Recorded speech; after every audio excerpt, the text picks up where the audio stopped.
I have a 99.89 percentile. I have all the calls except Koi code. I have Bangalore, Lucknow, Kozhikode, Indore and the others. When did you start your CAT preparation? I started in mid-September.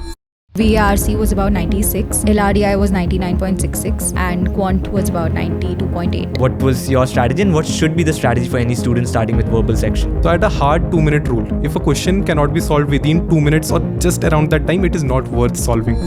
Even with a low score, my mindset was that if I don't get questions right now, it's good because then at least I won't repeat that mistake in the actual exam. Because you did not focus a lot on theory, your entire theory preparation was through mock. My entire CAT prep was about mocks. You can prepare as much as you can, but if during the exam, if you don't have the correct mindset and if you panic, then your entire year is gone.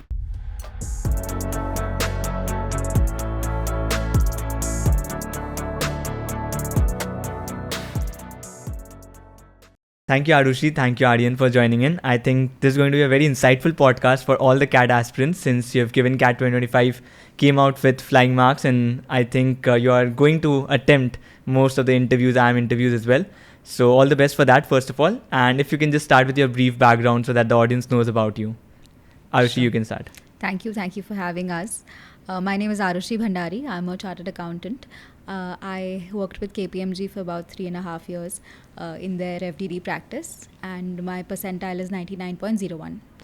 And what all calls do you have? So I have Bangalore, Lucknow, Kozhikode, Indore and the others. Okay, and Aryan, you? I'm Ananta Chhajer. I am finally a student at Delhi College of Engineering, the Computer Science Department. And I have a 99.89 percentile. I have all the calls except Koi code. Okay, Yeah. so any specific reason you don't have that Kozhikode call? Koi code, maybe they have a lot of gender diversity and a work-ex criteria. Got it. And in Bangalore, I don't have the PGP call, I have the PGP BA call. Okay, Yeah. and what other exams have you attempted? Any other exams apart from CAT? No, not for me. Not. Yeah. Same, CAT only. Only CAT? Yeah.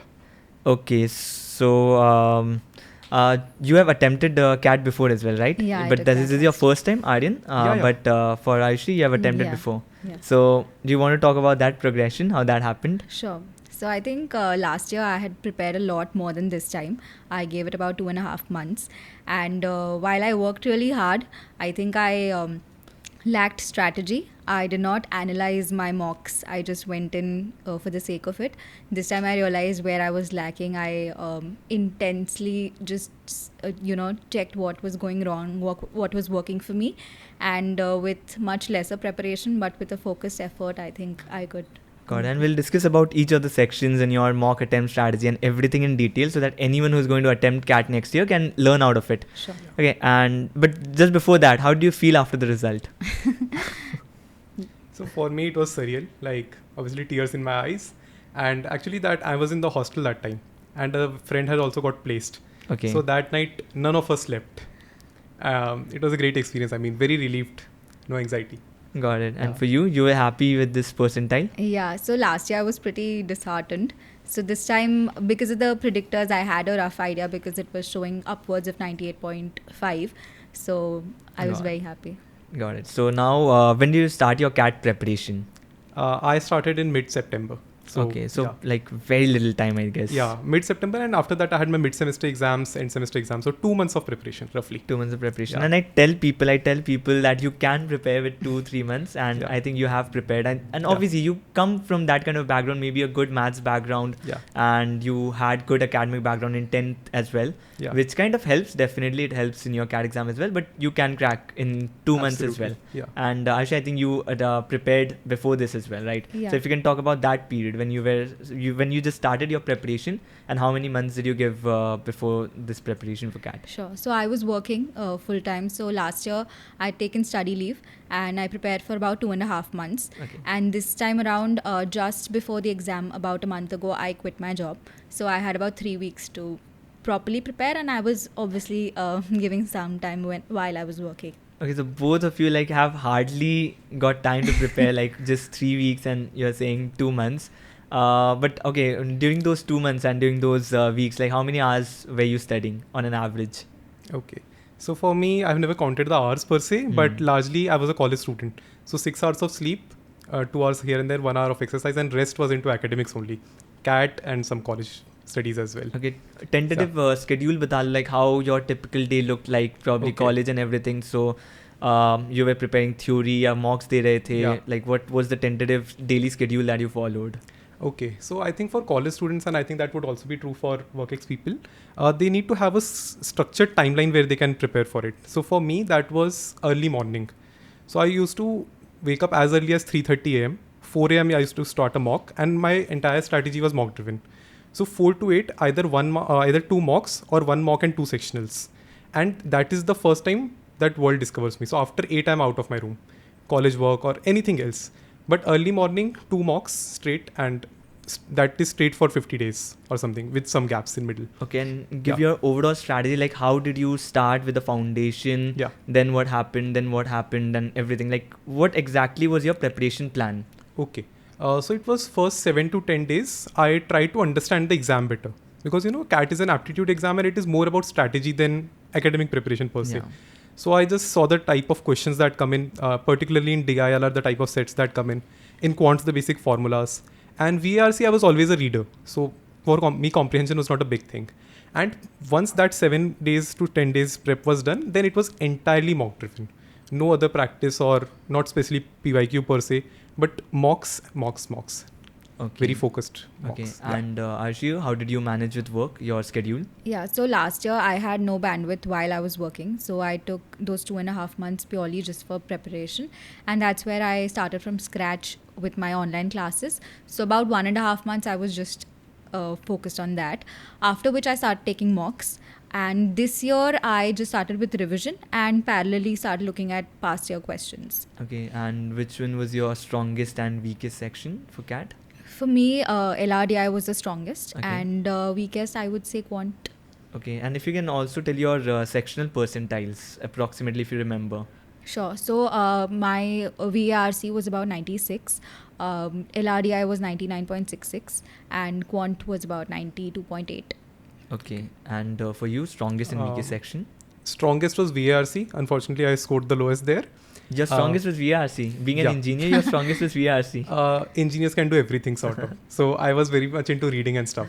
Okay. So VRC was my strongest, and my weakest was surely DILR. Okay. I find the section very dynamic, very uncertain. I was lucky also during the paper. Okay. It worked well for me. What was the sectional percentile? Yeah, sectionals, my VRC was 98, quants was 99.95, and DILR was 99.2.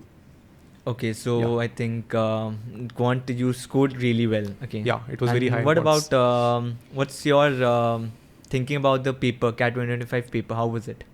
A lot of people said it was very difficult.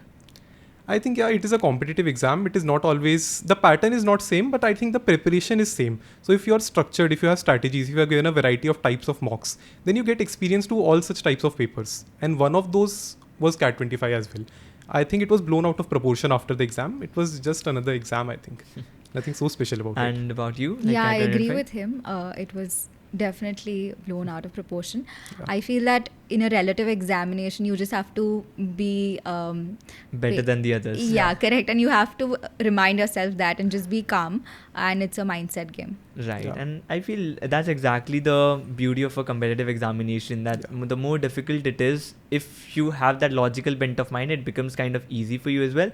Yeah. And ultimately you have to score better than the others. So if you are not able to do well, the others might not also be able to do well in a difficult paper. Yeah. And ultimately it balances out. Yeah. Now, let's go to individual sections. We'll make anyone who is watching this video should come out with a foolproof strategy that, okay, this is how I can prepare for each other sections and stuff. I know you guys prepared a lot, not to that extent, because maybe your fundamentals were already strong, but still we'll deep dive into each of the sections and discuss what's important for any candidate. Starting with the verbal section. Okay, so verbal, you can start. What was your strategy and what should be the strategy for any student starting with verbal section? Okay. So again, in an aptitude exam, I think the first thing would be that personally, I think what worked for me in verbal was that I read a lot and I read a variety of stuff. Like? Philosophy, law, ethics, religion, politics, geopolitics, anything. Okay. Like I So can you read read garbage. more articles or books? Articles largely. Okay. Articles, research papers, everything, all that. Lot of reading. So I think I had a natural edge there.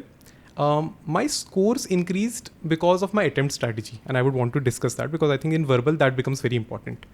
My attempt strategy in verbal was to attempt very aggressively because the options are very close. So you cannot always maintain high accuracy. Even I have Did you see my video as well anytime before this? I might have, because you learn from a lot of places. Yeah. So I'm surely I've been your subscriber for a lot of time. So maybe I learned it from there. Because this is exactly what I tell people as well. For me as well, it was the same thing. I cannot, even if I'm scoring like maybe out of, in my time, I think we had 34 questions. Okay. Yeah. Even if I am attempting say 22, 23, my accuracy used to be 70 percentage. Right. And if I'm attempting 32, 34, then also it's kind of there only. Even if it's at 65, 70, then also I get an edge. So attempt as many as possible. Yeah. Okay, so please go ahead. Yeah. And about like foundation phase, I have watched all your videos of all courses. So that is where the strategy is coming from largely. Okay. Even if probabilistically we look at it, if you attempt a question blindly, the probability of getting it correct is 1/4. The marks you get from it is 3/4. If the probability of getting it wrong is 3/4 and the marks you get from it is -3/4 because -1. So over a large set of questions, if you attempt blindly, you get 0. Yeah, and I don't think it has to be attempted blindly. Mostly you are confused between two options. Yeah, right. So what I'm saying is, even if you attempt blindly over a large sample space, you are at 0. And because we can at least eliminate one option, we will be positive if we attempt aggressively. Yeah. So for my verbal strategy was read very hard and then attempt the paper with a lot of aggression. Right. Attempt all questions. Right. Even I had the same strategy, like attempt aggressively and the accuracy might drop maximum by 5%. Even if that happens, my attempts will take over that. With practice that comes, and for the people who attempt selectively, another problem they face is that which RC we have to do. And frankly, by reading an RC just over it, you cannot really understand. Maybe a philosophical RC will end up with very easy questions. Yeah. So my baseline strategy was attempt all questions. Got it. Yeah. So one thing I suggest is if in verbal section, suppose you are not able to read very fast and you are not able to attempt aggressively, for choosing RC, the best way is read the first 2-3 lines. You don't need to go to the questions. Just read the first 2-3 lines. If you think you have to read it again to understand it properly, probably that's not the kind of language you would like to read throughout the RC. Right. If you're able to understand it in the first attempt, probably yes, you can attempt it no matter how difficult the question is. If you're able to comprehend the RC, you will be able to attempt it. Yeah. So Arushi, what was your strategy then? So unlike Aryan, I was not much of a reader. So I had to develop that practice, create that muscle memory, because reading takes up a lot of time. So just practice a lot and just keep solving sets. And I agree that you have to increase your attempts because you have very little control over how much accuracy you can improve. But if you increase your attempts, your scores will definitely improve. Okay, and like how did you read? So you practice more of RCs, and that is also how you practice reading and solve more RCs. Yeah, right? I was just solving sets most of the time. Okay, so two different strategies we see. One is extensive reading outside articles and stuff, and then you go to RCs versus your strategy, which is reading more of RCs itself, practicing reading from the RCs itself and solving more and more RC sets. And similar attempt kind of strategy, that is attempting aggressively. Prioritizing attempt over accuracy. Got it. So moving to DILR then. DILR, what was your strategy? So in DILR, maybe I'm not the best person to talk about it, but my basic strategy was solving a lot of sets, and I got slightly luckier in the exam. My scores used to be slightly lower than that in the mocks. Other than that, I think it is about right set selection. So being self-aware of what types of topic are you more comfortable with. Okay. So that would be my 2 bits on DILR. And how many sets you solved during the examination? I solved one complete set, and the second set I got partially correct. And other than that, I solved 2-3 questions here and there. Okay, from different sets. Yeah. Okay. That is one strategy that works, I think. It has worked for me in a few mocks. You don't need to necessarily stick with only one set or only 2 sets. Okay. Maybe if you're realizing that maybe I'm not very comfortable with any of these sets, just jump and solve the easy questions of each of the sets. Got it. Yeah. So mostly that didn't work for me though, because what I used to do was solve one set, and probably if I see in at the end I have like 5-6 minutes and I know that I cannot solve a complete set, then I will look for those kind of questions which probably can be attempted. But that would happen in the last 5-6 minutes if I know that a complete set cannot be solved. Yeah. Arushi, your strategy for DLR? So again, you need to practice a lot. It was my favorite subject, so I was pretty comfortable with it. But you have to improve your time so that you can manage to solve more than 2 sets in the exam. And about the attempt strategy, Most people say that you should only target the sets which are familiar, but I realized that in the first attempt, I was actually doing that, only looking at sets which I thought were similar to what I have solved. But in that process, when I analyzed my mocks, I realized that I was actually skipping easier sets. Right. So something that might look boring or might look unfamiliar might be actually very easy to solve and quicker to solve. Yeah. That actually happened in the CAT exam. This time there was a radar chart question which a lot of people got intimidated by, but it was actually a very simple question. So that was one thing that I did. God. So preparation strategy is mostly practice. No other thing here, but it's mostly practicing more and more sets.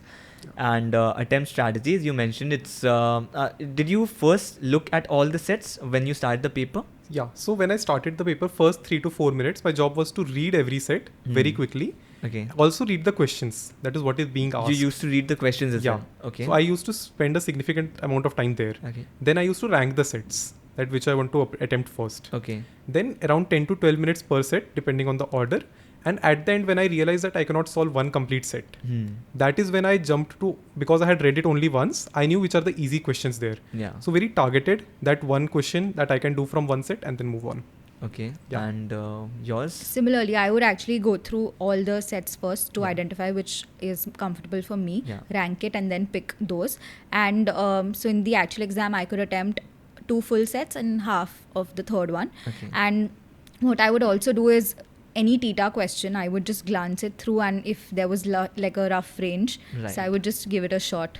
So you might actually get it correct. Makes sense. But you don't read the questions, right? You just read the set. did. No, you read the questions as well. Roughly, yeah. But the set I would thoroughly look at so that I know which one to rank. Okay, got it. So you first look at all the sets, then rank them, and then start attempting the paper. Okay, I think DILR is done. Quant, let's start with quants. Maybe again with you. So quants is where I have scored the max. It's 99.95 for me. And quants, I think that the thing that worked for me was a very aggressive attempt strategy. Not in the terms of number of attempts, but in terms of the time I took for one question.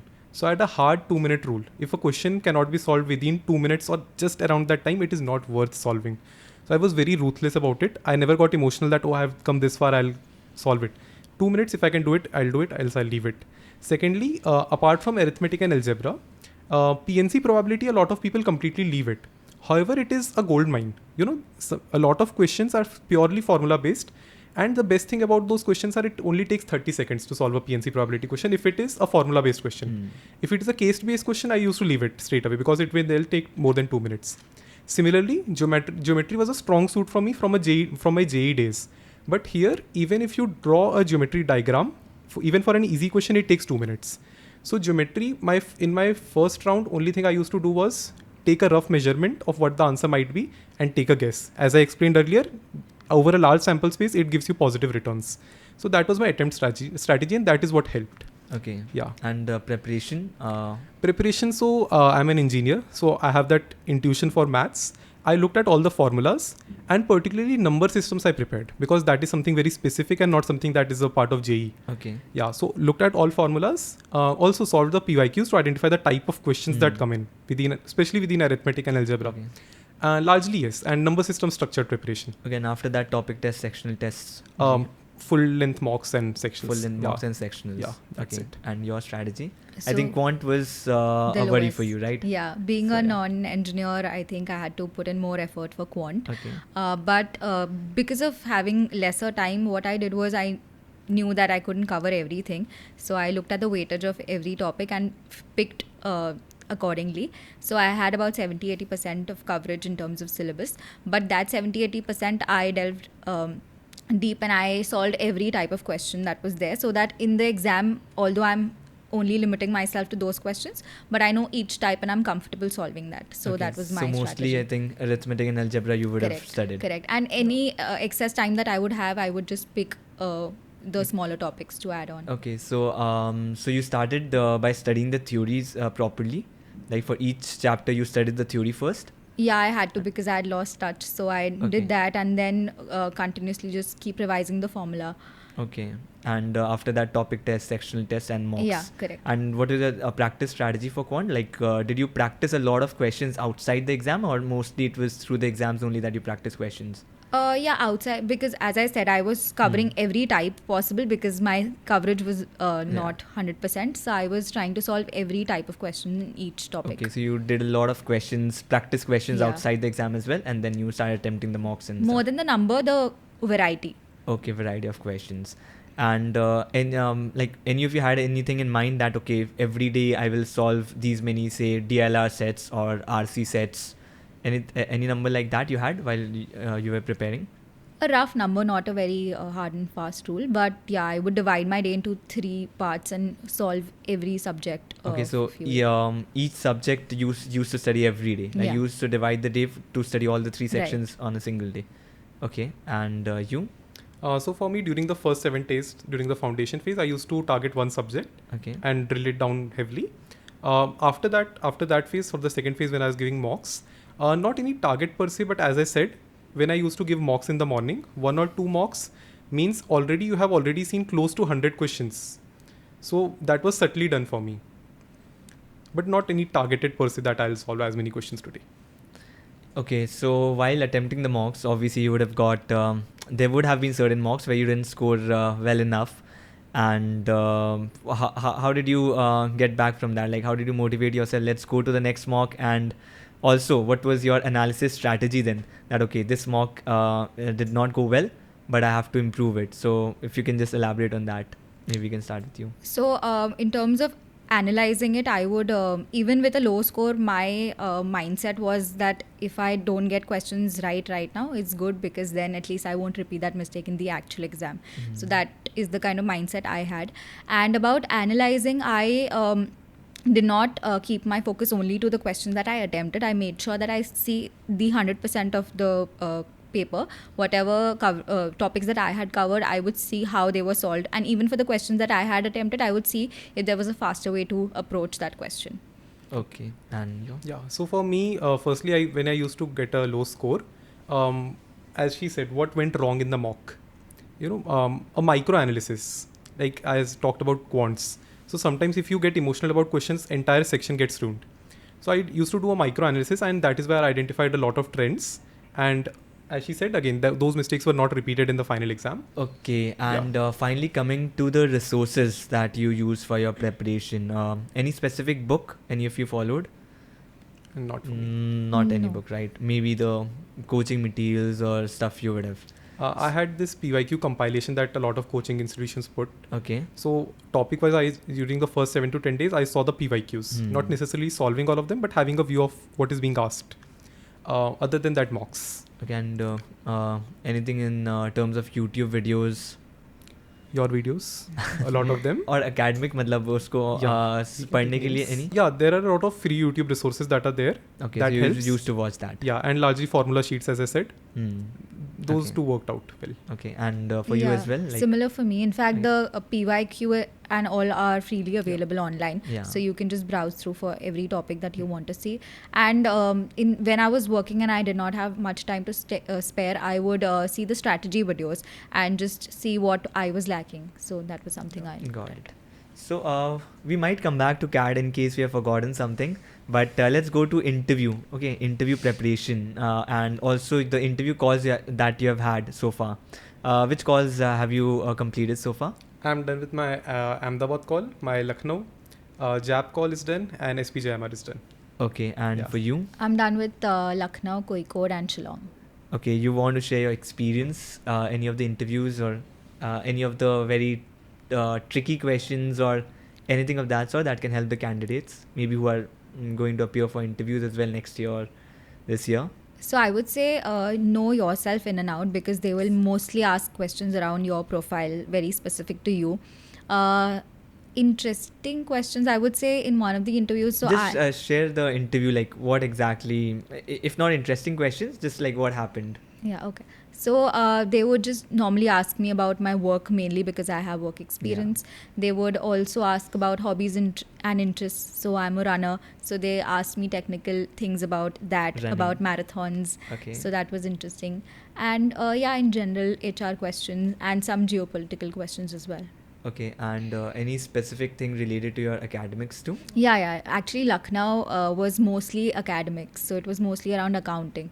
Okay, and anything related to say maths or in general finance, anything math specific question? You have had your Calcutta interview? I don't have a shortlist. You for don't have a Calcutta one, Yeah. okay. That's but other interviews they didn't Luckily- ask you maths. Luckily not yet. Okay. But academics, yes, and specific, like in my Shillong interview, I was specifically asked about the ILNFS case. So about finance that Got way. it. And your case? Any interview experience? Because I'm a final year student, most of my interviews revolve around academics only. Okay. Largely, very less HRQs for me. And your computer science? Yeah, and engineering, computer okay. science. Okay. So I'm currently working on a research project which is based on biasness in AI. So as soon as I mentioned that in my TMAY, that becomes a hook, and that has been discussed in all my interviews till now. Okay. If I talk about specific instances, I think Ahmedabad was obviously a lot about academics, but the second part was also about geopolitics. And similar have been cases in a lot of other interviews as well.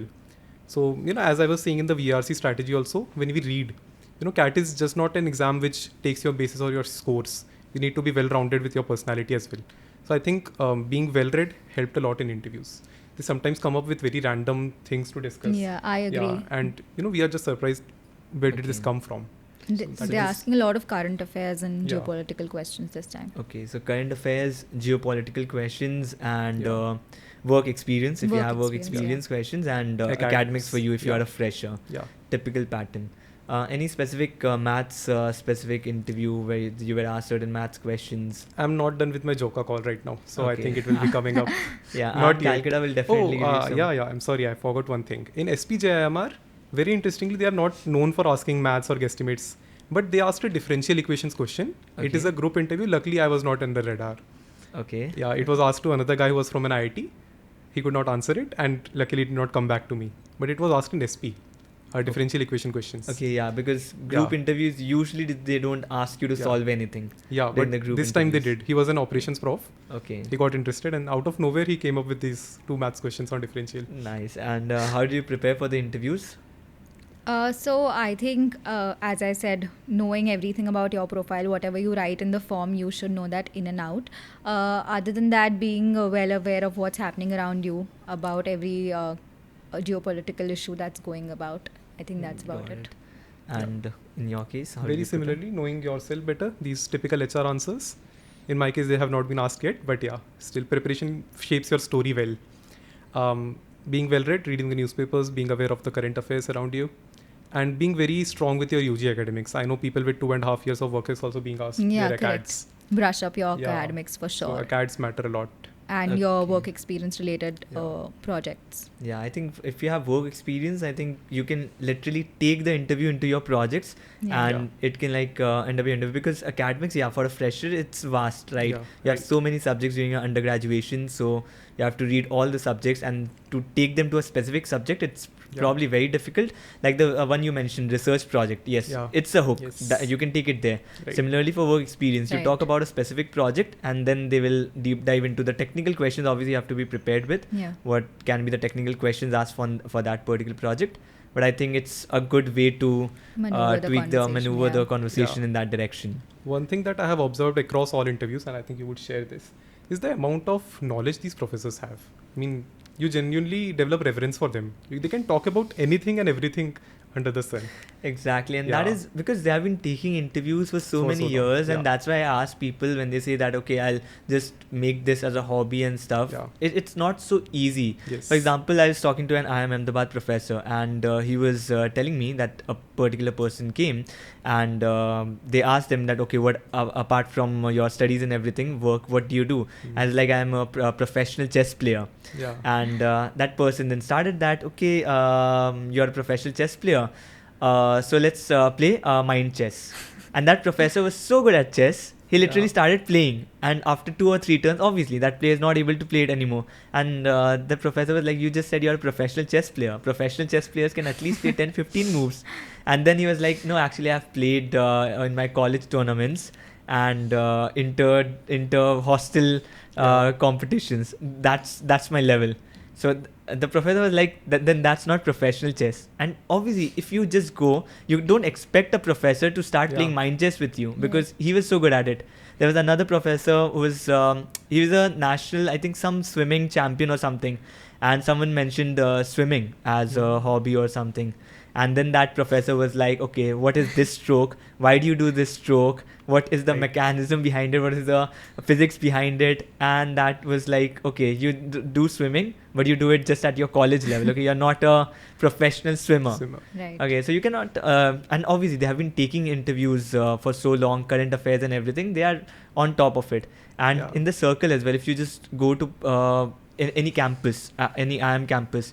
So it's not that there's a marketing professor who will not know about, say, strategy, or who would not know about finance. Because their circle is a marketing professor. Whole time he's with a finance professor in the campus. Correct. So he will hear something about it. Economics professor, he will hear something about economics from that professor. So you cannot say that there's a marketing professor, so he'll only know about his area. My SP Gen call, she was a marketing professor and she knew so much about AI. Like, she literally went into the absolute technical details of my BTech project. And later on, when I checked her profile, she had actually published research papers in the ML and the AI domain. And she was, very interested in the intersections of marketing and artificial intelligence. And it has gone on for, like, in a group interview, I have spent most of the time talking about it only.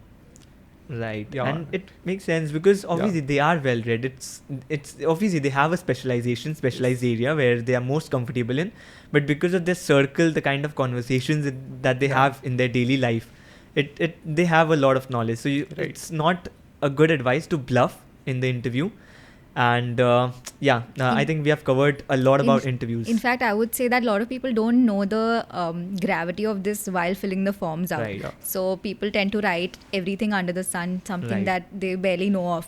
So that's one advice, that don't write something that you barely have done, because they will grill you a lot about that. And I've seen a lot of institutions as well, like telling candidates that no, the interview has to remember you should go overboard. But I believe if you just keep it simple, just decent interview, if you're caught lying or anything, it's done. It's over. Your interview is over. Rather, if you just try to keep it simple, it will be much better for you. And even if you don't know all the answers, it's perfectly fine. Just say, I don't know, and it's perfectly fine. It's not that they will grill you. You just should be able to articulate your thoughts properly, should be able to structure your points. Whatever you know, at least that you should be able to articulate properly.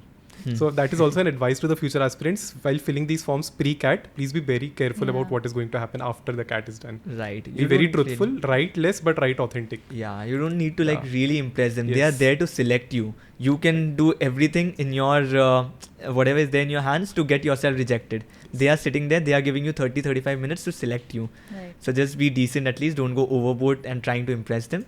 And I think you would do good. Okay, chalo, interviews, I think a lot of candidates will get a lot of insights from this as well. Apart from that, maybe how many mocks did you attempt? We can just discuss that as well, if you have a rough number in mind. So last year when I was preparing and I was watching videos, I saw everyone say that a minimum of 30 mocks is something that you should do. So I went with that and I solved about 30 mocks.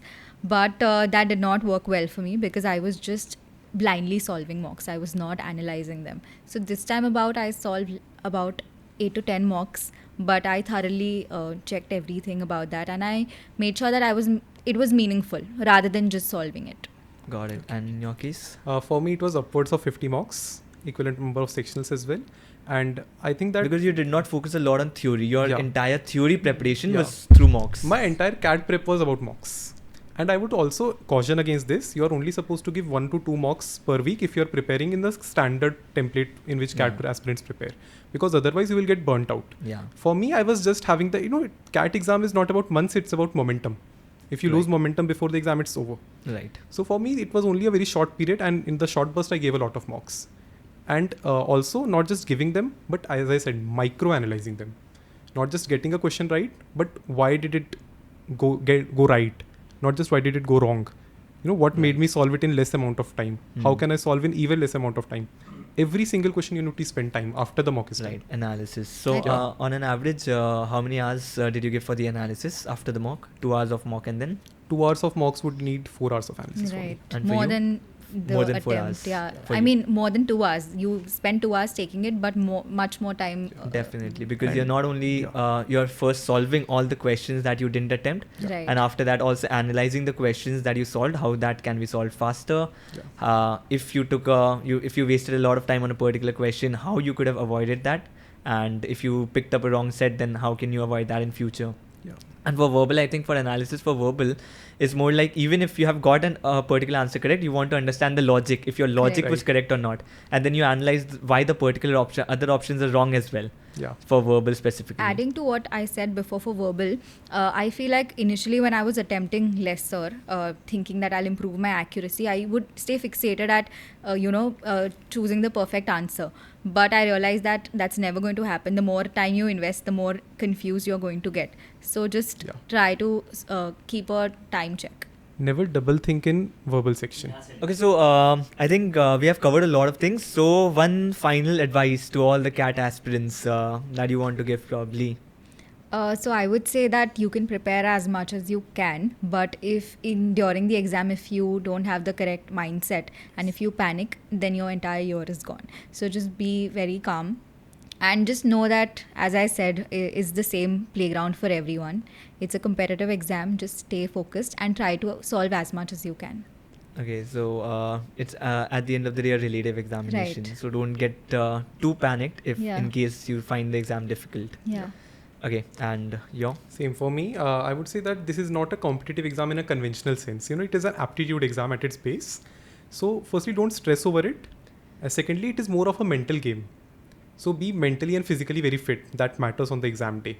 And thirdly, don't go there with a do or die mindset. Even if you go bad there, you have another year of work ex in a lot of cases.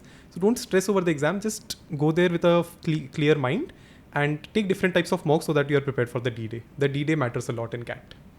Got it. And thank you so much, both of you, for doing this. I think a lot of insights come out of this, and a lot of people, especially who would see this particular podcast during the final 3-4 months or final 2 months as well, they would get motivated because you have been able to crack CAT, and I think it is possible. Absolutely. As you mentioned at the end as well, it's definitely. not really a competitive examination. We have to study a lot. It's more of an aptitude examination, and like you mentioned about being calm during the examination. So if you are calm and if you have studied with a logical bent of mind rather than studying a lot of things, you can crack CAT in less than 2 months as well. Absolutely. So that is possible. So thank you both of you for doing this, taking out time and doing this, and all the best for all the interviews coming up and for your admission season. Thank was a you. pleasure. I Thank think your videos are very helpful. As a student, even I have watched these videos and it helped me a lot. So I think it's going to be of great use to all aspirants. Thank you so much. MBA के साथ भी MBA के बाद भी Ananta Chhajer. Thank you so much for doing this. We'll keep this as the highlight of the video. Thank you everyone for watching this, and here we close.